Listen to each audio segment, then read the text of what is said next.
We constantly point out that a huge aspect of international teaching is the community and the individuals with whom you work and play. In many cases, you will work with educators from around the world who bring their cultures and instructional knowledge along with them. And in many cases, you will meet individuals loaded with super fun, interesting, and joyful personalities that add so much to your life.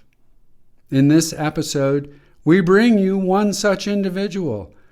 She is Tonya Busse, who this past February made the decision to recruit, acting on her previous conversations with an international educator.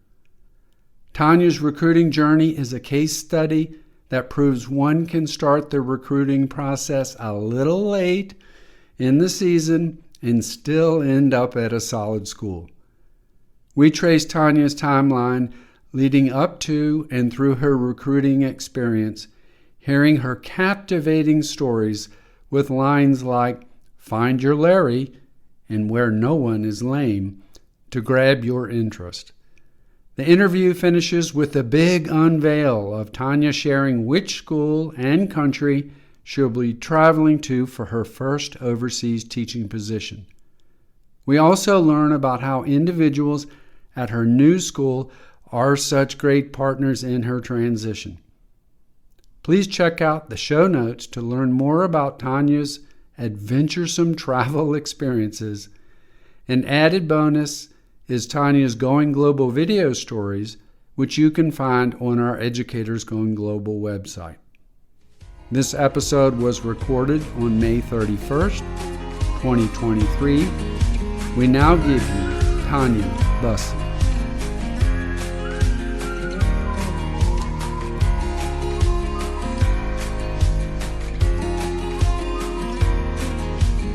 Tonya, welcome to the show. It's great to see you. Thank you for being here. And thank you for having me. So our first question is, where in the world are you? Well, right now I am in Colorado, and I'll be here for about 2 more days before I head up to Alaska for the summer. So I am in the thick of packing right now. Oh my goodness. Well, thanks again for taking the time then. So we're wondering, one of the things we like to ask is whether you have some kind of a going global story that you could share.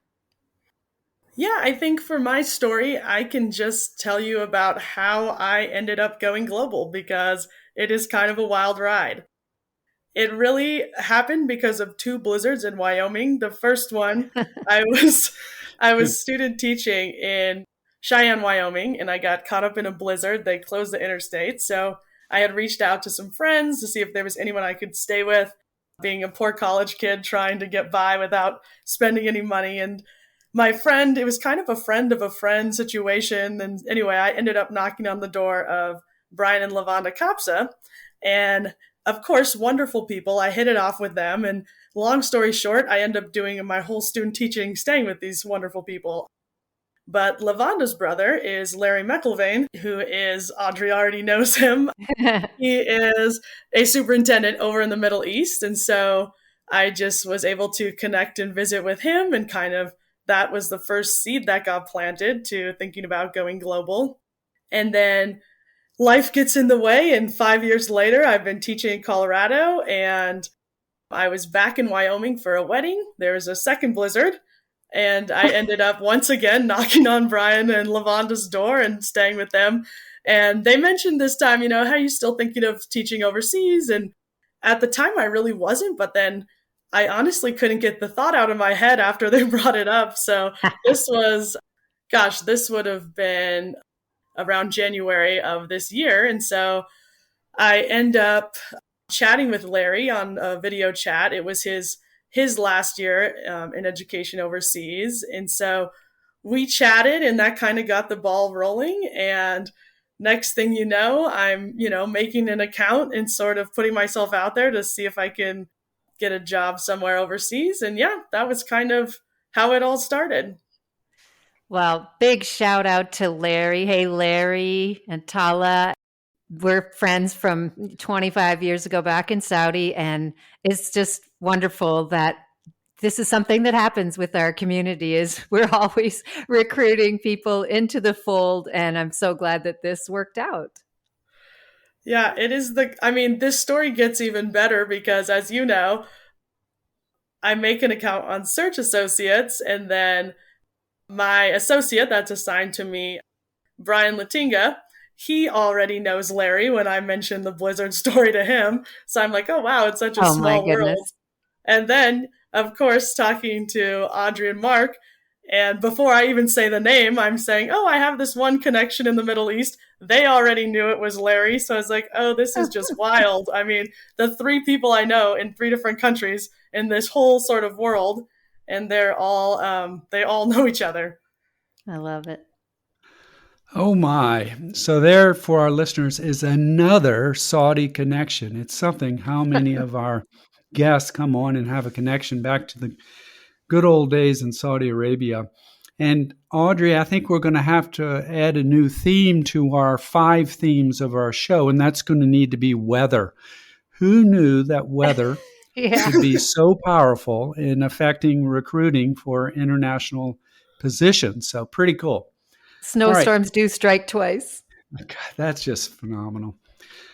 So let's take a look at it's the end of the recruiting season. Hopefully everyone's found their job. But I know so many of our listeners who didn't recruit this past year are probably wondering, what was it like? What was it like this past year? So our guiding question for you, Tonya, is what was your recruiting experience like? And to build into that, we're going to take a couple smaller questions. So first, and you've kind of shared a little bit about how did you first learn about international teaching, the initial story. What was kind of your next step in the past couple years? How did you do a little research and learn more?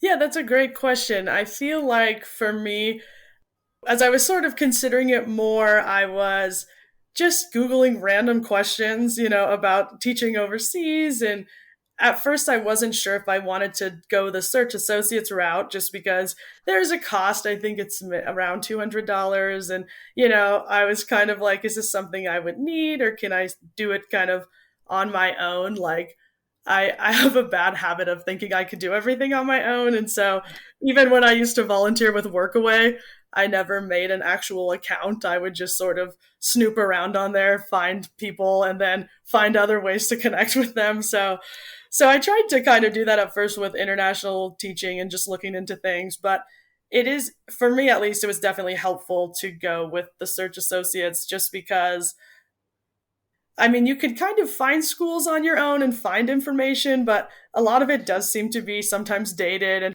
it's hard to read between the lines and really know what schools are like and that kind of thing. And even just knowing where to start, there's just so much out there. Yeah, that makes a lot of sense. We do recommend that newbies sign up with one of the ISS or Search. They're the big ones. And then there are other small ones. There's also, what is it, David? GRC. GRC, right. That doesn't have a fee. Global Recruitment Cooperative. Yeah, there isn't a fee for that one. So that's helpful. But yeah, I agree with you, Tonya, that I think having that person with some inside information, background knowledge can really help because it's such a huge concept to think, and you really haven't got that knowledge about what schools to look for or look out for unless you have listened to our foundational series. But we don't give specifics. We're more general. We give you criteria to look for, but it's a lot to take on board. And I think it sounds like having that Search associate to lean on was really helpful. So I'm glad to hear that. So what factors led you to consider going global as an educator? I know you talked to Larry and he talked it up, but what are some more specific things about you or your situation that got you thinking, maybe I'm going to give this a try? Yeah, I think that initially when I talked to Larry too, I hadn't taught it. The first time I met him, I was just out of college. I hadn't even had a US teaching job yet. Right, So right. I wanted to get some experience. And then, 5 years had gone by where I'd been teaching in Colorado. And the crazy thing is that it just goes so fast, and you get caught up in what you're doing and life kind of gets going. And so I definitely sort of forgot that that was an interest of mine, and then I picked it back up about year 5 when I was just starting to feel. I mean, I have a fantastic school that I've been working at, and I really have had a wonderful time working there. But I think after doing 5 years of the exact same thing, it's sort of typical in education. Maybe you start to get feeling a bit stagnant. And something that was appealing to me about international schools is, education is changing so much right now. And like, I teach middle school math, and of course, there's kind of new math and some new ideas of how to teach math, and it's definitely changed quite a bit. And I think that, at least from what I understand, that a lot of international schools might have embraced that change a little bit better than some of the US schools, in just terms of giving teachers that opportunity to maybe take a little more risks and do a little different sort of stuff that's working in education. And obviously, you find that in American schools a lot too, but maybe that's, I guess you can answer this question, but from what I understand, maybe that's a little bit more common in international schools to be sort of embracing those changes. Well, I think that a lot of the times, because international schools are, for the large part, their own entity, they have more flexibility. But definitely, Dave and I will echo that in terms of curriculum, in terms of initiatives, international schools tend to be kind of on the cutting edge of things and have way more autonomy to be able to act on new ideas that come along. And unfortunately, that can sometimes lead to what we call initiative fatigue, because every new teacher that comes in has their own new idea, and it's really cool, and everybody's, wants to jump on board, but then there can become too much. But yes, we would definitely. David, do you want to add to that? Right. I'll use the descriptor nimble. In general, even giant schools, like we've had some superintendents on from, they can be pretty nimble compared to, like, my son Maxwell is in a giant district in Northern Virginia, and it just takes years for new ideas to come through. And back to your point you just said, often they're not new ideas, they're old ideas, and that's where international schools can move quicker. And to me, if the professional development is more of a professional learning opportunity, people can go in different pathways in what they're interested in. So I use that word nimble a lot. So I'm a little interested. I keep trying to put myself into the shoes of someone coming into the world of international education for the first time. And you are the first person I've really chatted with in a long time. And I see that need for a framework, because for Audrey now, we have a framework from our experiences. So let's drill down a little bit on search. And it could have been ISS, it could have been GRC. So how did you gather information from them, and what did they provide you that was helpful? They were incredibly helpful. So the first thing, I'm trying to remember, the order of this might not be exactly how it happened, but I think the first thing that we did was I had a video chat with Brian Latinga, who was my associate, and that was after I uploaded some documents. So they asked you to, type up a little bio about yourself, and you create your profile. You have your resume. There was like 4 letters of recommendation, various things like that I had acquired for that. And then I do remember the first time I chatted with Brian, because as we were chatting, I was sort of sharing more things. Like, I taught a little bit of science one year, and, some other things, and maybe talked about some of my travels. And he was really emphasizing to me that I need to go back into my profile and add all this stuff to it. Like, I had a very sort of US resume type of thing that I had uploaded, just with like strictly teaching experiences and that kind of thing. And he was like, no, like, put your fishing on there, put this on there. Like, you've been to these countries, explain all of that. So he helped out a lot with getting me to understand sort of the differences of what you would put in kind of a United States profile versus if you were trying to go global.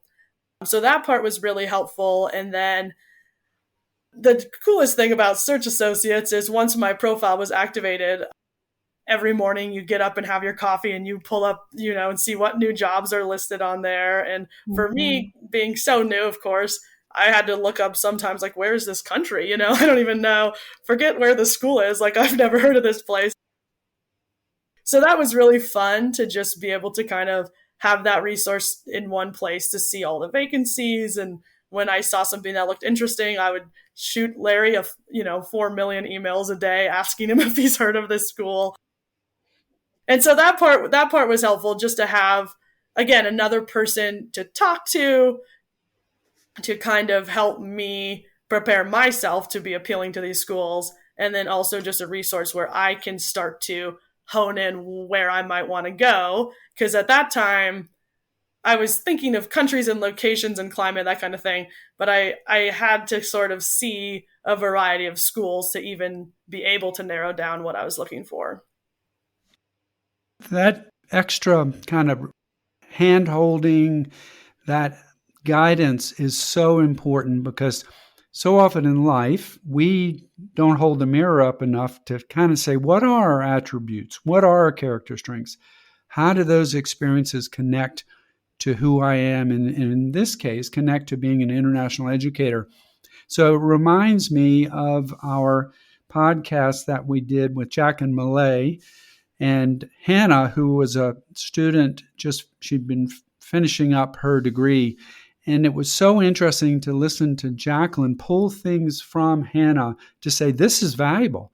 We need to put this in your CV, or we need to highlight this on your cover letter. So that's just another reminder for our listeners. If you're totally new, it makes a lot of sense to work with a recruiting agency and or working with a coach like Jacqueline Millay. Yeah, and it also highlights that international schools are looking as much for who you are as a person, and whether you're, as Lloyd French called it, whether your persona matches their brand, whether your characteristics and qualities that you portray and your character strengths, whether they fit in with the type of school, the type of country, the type of culture that you would be getting into. And that matters a lot. And so you're right that those are the things to add. I was thinking about your workaway experiences and how brave you were to jump in and try those experiences. That says a whole lot about the kind of person you are and about whether you will be able to handle being overseas. Because, yeah, it's a little bit isolating, especially as a single person coming without that built-in support network, if you will. And so the fact that you've done these wild and crazy things, as you say, Yeah. And by the way, everyone check out Tonya's two Going Global stories on our YouTube. She's amazing. So that speaks volumes about who you are, your independent nature, your adventurous side, and how well you're going to fit into this international teaching life. So once you had signed up with Search, and you gave us already a little bit of information about the process, what other kind of preparation did you do? Documents, interview prep, and so on, the nitty gritty. Yeah, one big thing I had to do was I had to take a praxis test to get certified to teach 6-8 math, because my first degree I have is in elementary education. So when I was talking to Brian, I was like, I'm not really interested in elementary education. I have my experiences in math. And so he was very like, you need to make sure that you've kind of got all the ducks in a row. And, like a lot of work visas are very like, you have to have the specific thing in all of this that you're trying to teach if you want to get that work visa. So just some logistical stuff like that I had to take care of. And then I would say that the document and interview preparation was actually pretty fun compared to how it normally is, because like you said, once I kind of start to realize that they were more wanting to know who I was than just specifically like teaching experience. I was able to kind of share some of those stories in my bio, and even preparing. I didn't prepare a whole lot for the interview, to be honest. Part of why I think this process went so well for me is because I wasn't expecting to actually get a job for this coming school year when I first started. Larry had kind of cautioned me it's a little late. International recruiting typically happens earlier than what I'm used to in the US. So I was like pretty relaxed, just kind of preparing things slowly, but not being too stressed out about it, and just being like, we'll see, if anyone's interested. And if not, we'll give it another year. So to be honest, other than sort of beefing up my resume and kind of trying to get a little more globally prepared and looking like that, I didn't do a whole lot. So it wasn't too stressful for me, really. And you come across, from watching your videos, your Going Global videos, as a person who can think on her feet, that you are adaptable. Back to what Audrey was saying, what are the characteristics that you have that will make that transition to international schooling work better? So I could see you as kind of that, if we use the term persona, as a person who's naturally comfortable and outgoing, to just step into a situation and say, okay, let's see what happens. And that's going to be a strength for you, because once you're overseas, you're dealing with parents, you're potentially going to get government services, and you've got to have those kind of skills to fit well and do well in your new environment. Yeah, no, I appreciate that. And I definitely think that the open-mindedness, like, it is going to help, because it definitely helped with the whole recruiting process. And I think that not having low expectations, but just not really having any expectations was kind of helpful, because whenever a school did reach out or something, it was like, oh, wow, like, they're in Korea or wherever, and they kind of want to talk to me. So it was actually kind of fun for me, just coming at it with really like I said, no expectations going in. Sorry, quick question here. Did you go to a virtual fair or in-person fair? I'm not sure if we covered that.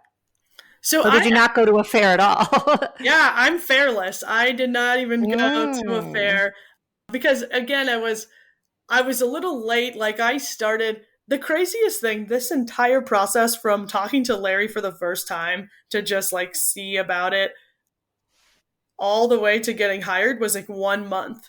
And it was, I think, pretty much, I actually wrote it down to be able to tell you. I think it was pretty much like the month of February, more, give or take. So yeah, I think I was too late for most of the fairs. And I kind of gathered just from Brian and Larry that you don't, the fairs aren't necessarily critical if you make one of these accounts, and you'll, a lot of people don't just recruit at fairs, was kind of my understanding. Okay. Just because when you were starting to talk about how cool it is to be reached out to by different countries, that is kind of what the experience of a fair can be.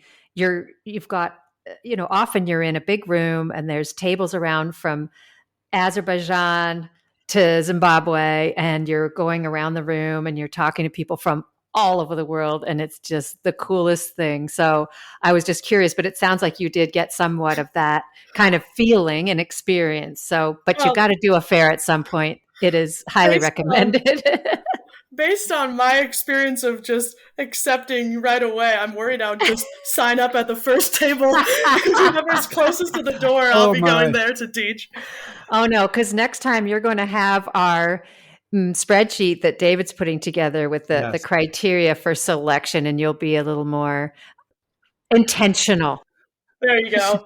You'll be more intentional the next time. Gosh. You'll be a smart shopper. We'll coach you, baby. I'll try my best. But yeah, no, I think a fair would be awesome. I just think for my timeline was really the deciding factor there. Yeah.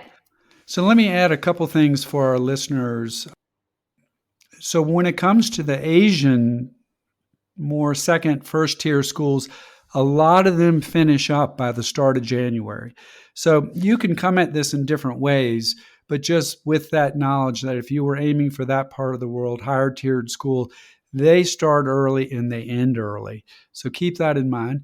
But your example is a great case study to show if you come into this process a little bit later and you are working for a public school, even a private school, that often don't ask whether you're going to return or not until late spring, you can always say no. So folks, keep that in mind if you're late in the season and you're trying, it's your first time, that you might get some offers from schools that don't really measure up or, as we say, are not a good fit for you.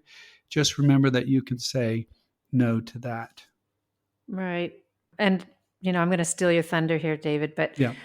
Since we talked to Lloyd French from Teachaway, he was emphasizing that we currently are in a teacher's market, and that has been made visible to me. I am still subscribed to the Scroll. It's another recruiting agency, the Scroll emails, and I'm every day getting new ones saying there's still jobs in this place, there's still jobs in that place. Now, to David's point, they're not necessarily first tier schools. And by tiers, Tonya, we mean schools that have the solid reputation, schools that have all the criteria. For those who listen to our interview with Heather Narrow, she talks about what is a top tier school.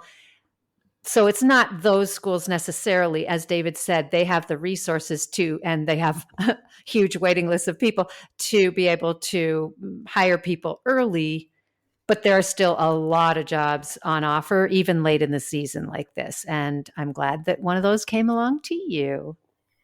Yeah, I was surprised when I first made the account because it was like, 180 some vacancy, like once you kind of put it on there, I mean, it's just, and of course, there's a lot of them are places you might not be interested in or whatever for whatever reason, but I definitely was surprised just by the number of international school, just it's such a huge network. And so if you're someone like me that's coming in pretty wide parameters of where I might go, obviously, and that's not everyone's situation, but man, if that's your situation, yeah, definitely the being late to the game is not necessarily a deal breaker.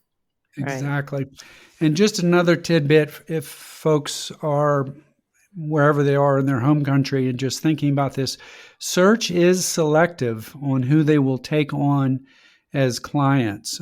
So when you saw that 130 openings, there are a lot of schools that they will not accept to represent. So their list is going to be smaller. And you can go to TES and some of these other databases that have hundreds and hundreds of more job openings. But again, search is selective. So keep that in mind as well. All right. So what was your experience once the offer was made from your first school, which we're going to unveil in just a second? What was your experience with that? Yeah, so as I think I've already mentioned, several schools had reached out, but this was the first school that I'd actually interviewed with and everything. And so I remember after the interview, I was driving to work and I get the email offering me the job. And I remember it was like, we'd love to hear back from you in about 48 hours or something like that. And so I just about had to pull over the side of the road because it was like up until this point. And like I said, I really went in this whole process just kind of knowing, it could be next year. And you're just kind of, everything was just kind of, oh, we'll see. And when I sort of did 2 interviews with the school that I accepted with. And the first one, the head of school had messaged me and phrased it like, hey, I'd love to chat with you or something. And I was like, oh, this will be great. I'll just chat with this, individual and learn about this school. And so, of course, the chat is really like an interview, but I'm just so la-di-da that I'm like, oh, that sounds fun. That sounds lovely. And so anyway, the whole time, really, it never quite felt that real to me. And so once I had the offer, it was like, I mean, I already knew I was going to accept it because that's the kind of person that I am. But of course, I'm kind of doing the pros and cons and trying to make sure have I really thought this through and everything. But I think equal parts, to answer your question, I was probably feeling equal parts excited and panicking, oh, what have I done? Now I'm moving to this other country. But that was when it definitely all started feeling very real to me. So it was exciting. Mm-hmm. Well, wait till you get to your new country. Talk about Yes. stuff getting real. So, did you have some criteria that you were specifically looking for in terms of a school and also a location? Yes, I definitely, although it sounds like I would just go anywhere from what I've been saying, I'm sure. I did have a few things, actually probably similar both for school and country, or city at least, is I wanted somewhere a little bit smaller. I currently work at a pretty large middle school, and I grew up in a tiny school. I think I've mentioned this to you, Audrey. There's like 6 kids in my class, so Yeah. super tiny. And so I kind of missed the kind of K-12 smaller community. So that was something that, and you guys know this probably more than I do, but it seems from what I've seen that a lot of international schools are really big. So I was kind of hesitant to go somewhere really big as far as a big school. And then also, like a super big city is really intimidating to me. I didn't want to be somewhere with just, tons and tons of people. So size was definitely a factor. And then in the school, I really just wanted to make sure that I felt a good connection and like was pretty aligned with the administration. That's something that's really important to me, especially in a country somewhere where, the school is almost more than a school and a job. It's kind of your whole thing, especially at the beginning. So I just wanted to sort of make sure that I was on the same page with like the mission and everything of the school and the people I'd be working with and working for. And then as far as the location, the big thing is just, a cultural fit to some degree. I mean, obviously, you're somewhere new and you want to be open-minded and everything, but there were definitely some places that I was hesitant to go just because I don't want to make some of those compromises culturally, maybe, if that makes sense. And so I was kind of, all those things, are kind of like gray areas, but if that kind of answers your question. And then the last thing is just, I didn't want to be cold. I mentioned that I did this whole process in January, February, and despite being from Alaska, I am a warm weather person. And so anything that was too far from the equator was immediately getting ixnayed from my options. Good on you, Tonya. Good on you. You know what you want, and that's really important. Yeah, for sure. I appreciate it. You hit some of the criteria that's on our mammoth list of criteria that will be published this summer at some point. Oh, and also, sorry, I'm going to just say, speaking English. So I'm seeing you as kind of dipping your toe in the waters of international education. You're going to a different country, but there are some things that will not be a concern, such as being halfway across the world. That's huge. Being in a place where you don't know the culture and or it's vastly different from what you've known, and also speaking a different language. That's sort of 3 levels of difficulty, and you've chosen to be in a place that is a bit more of a segue, if you will. And then once you've tried that, you may or may not decide to go just a little bit further away and maybe try a country where you don't speak the language. And I think that's a great plan to have. Yeah, no, I appreciate you mentioning that because that was a big one too that I forgot was the lack of a language barrier is huge for Jamaica. Oh, I don't know if I'm supposed to tell Well, it's time. Let's reveal the big reveal. Where in the world are you going global to, Tonya? I am going, as you've just heard, to Jamaica to AISK. So I will be replacing Mark in teaching middle school math. Yay. Yes, and that's how Tonya and I connected, Kingston. And we love that we've had this connection, and we're definitely going to stay friends, so we love that too. Yes, it has been this process since I've gotten to know Mark and Audrey and been able to start, hearing all these things from them and working with them to make that a smoother transition has been so affirming that yes, this is definitely this was the right choice. It's been super clear to me since I've made that choice. So that's fantastic. And in just a second, we're going to talk about your transition. And I did want to just share a little bit about Audrey and Mark. and you're going to be describing how well Mark has helped you out. And what I can say is there are a lot of incredible educators out there, but Mark and Audrey are known for being so professional, so supportive, and just the kind of people that do things well. So your first step into international teaching and teaching math in middle school, you are with one of the best teachers out there in Mark Forgeron. So I'm just so happy this is going to happen for you, Tonya. You're making me cry, David. Yeah. No, I can already tell from just the few times that I've had the opportunity to interact with these guys over the video chat and the WhatsApp that I have found this secret gold mine of a job because I'm telling you, it's I guess, yeah, if you want me, do you want me to jump in now and just kind of talk about that? Jump in.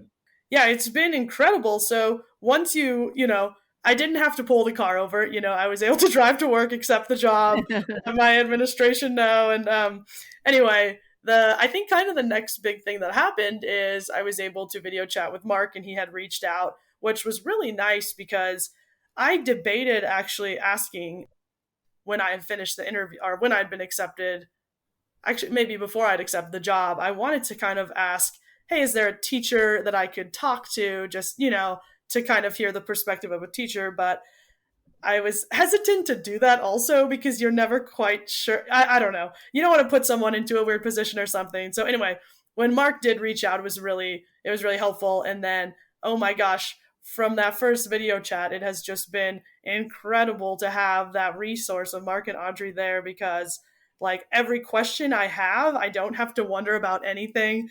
I could just shoot a message and hear back immediately. So just even, things specific to AISK is great, but also just general questions about, hey, how do I move to a new country kind of stuff. They've been really great. So one thing, obviously the car is kind of stressful and not sure when to buy a car and what to buy and stuff. So that was probably the first major thing they helped me with is I actually ended up buying their car. So that was great to have a car ready for me when I get there, even though everything's going to be backwards and Japanese. But no, I think it will be terrific. And then even going to the length of just, I'll be moving into the townhouse that they're vacating. So I've gotten pictures and videos and descriptions of the car and the house and what's in them and what I might bring and what I don't need. And in terms of the classroom, Mark is having a lot of materials there. So I have a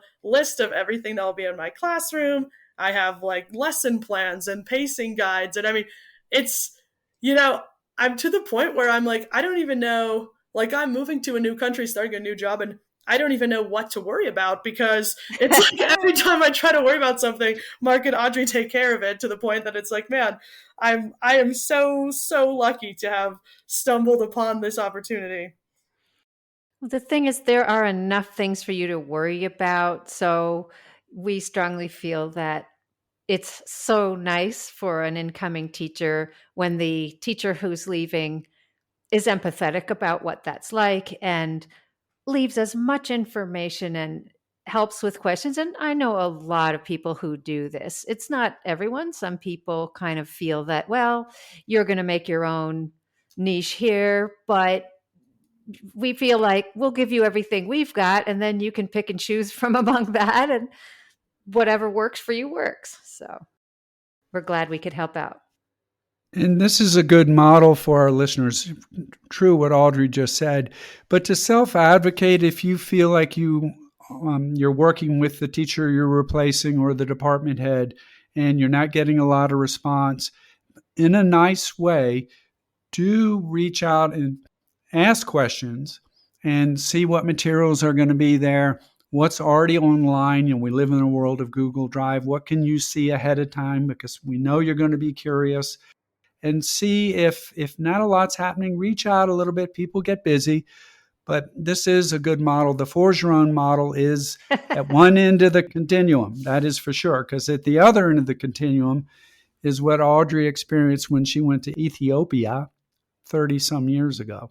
Right, where I wrote to the teacher who was leaving and said, can you please tell me what materials there are there and what's the name of the textbook? And he wrote back and said, here's the name of the textbook. There are no materials. Good luck. Oh no. We've come a long way if that was the experience you had, because man, I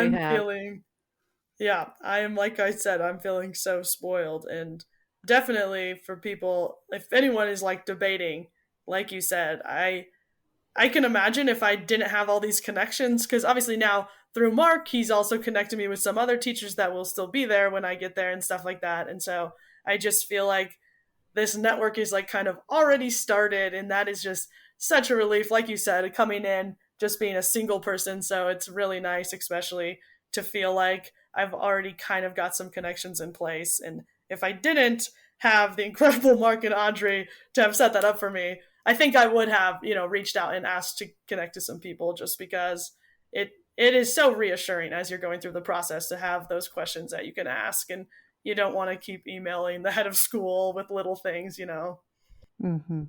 Absolutely true. And key word right there is network. And you're at the germination, your network is starting to grow. And that's something Audrey and I talk so much about as you move from school to school, or new people come into your current school, you make connections left and right. So this is the beginning of a career, if you stick with it overseas, where you will just keep growing that network. It's so much fun. This is the part of the episode where we ask if there's anything else you want to share, and how can our audience follow you? Yeah, I think that I would just want to say thanks for having me. I mean, this has even been fun. I'm learning stuff just from your podcast, and honestly, listening to your guys' podcast has been really helpful as well. Once I discovered Larry to Mark to Audrey to the podcast, you guys have some really good stuff on there for new teachers, so that has been really helpful for me too. But yeah, I think everyone has to find their Larry, because I'm telling you, I just like start every conversation. It's like, well, of course, Larry, and then, we can go from there. But no, I would love for people to follow me. I'm on Instagram. It's just my name with the little underscore, Tonya Busse, and I'm sure I'll be posting some fun Jamaica stuff once I get down there. But yeah, that would be awesome. I hope this is the start of a lot of international teaching in my future in a lot of countries. So yeah. Well, at everywhere you go, all you have to do is say, do you know Larry, or do you know David, or do you know Audrey or Mark? And there's a pretty good chance that somebody there will know one of us. So. No, I'm convinced you all know each other. I mean, I don't know how it's impressive. It is really impressive. It's the best. It's the best.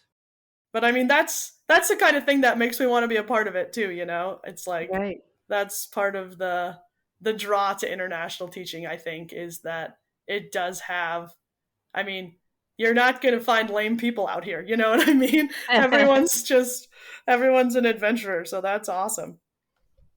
That's a really great note to end on. Thank you so much for joining us today, and all the best with the rest of your packing and going back home and saying some goodbyes and getting over here from the cold to the heat. We hope you enjoy everything that this life has to offer. Cheers, Tonya. Well, thank you guys so much. It's been a blast to be on the podcast. So thanks for having me as well. Thank you for joining us today on Educators Going Global. You can find this podcast on Apple Podcasts, Spotify, Google Podcasts, and all the other usual suspects. Please subscribe, like us, and leave a review on Apple and Spotify, and let your teaching friends know about us so we can grow our community. Please reach out at educatorsgoingglobal@gmail.com and join our Facebook group, Educators Going Global, if you have ideas, comments, or wish to share a Going Global story of your own. You can also find us on Instagram at Educators Going Global. Please visit our website as well, www.educatorsgoingglobal.com. All our podcast episodes are on there by topic, along with blog posts, Going Global Stories, and our ever-growing resource library. For now, this is Audrey and David, inviting you to travel, teach, and connect with us.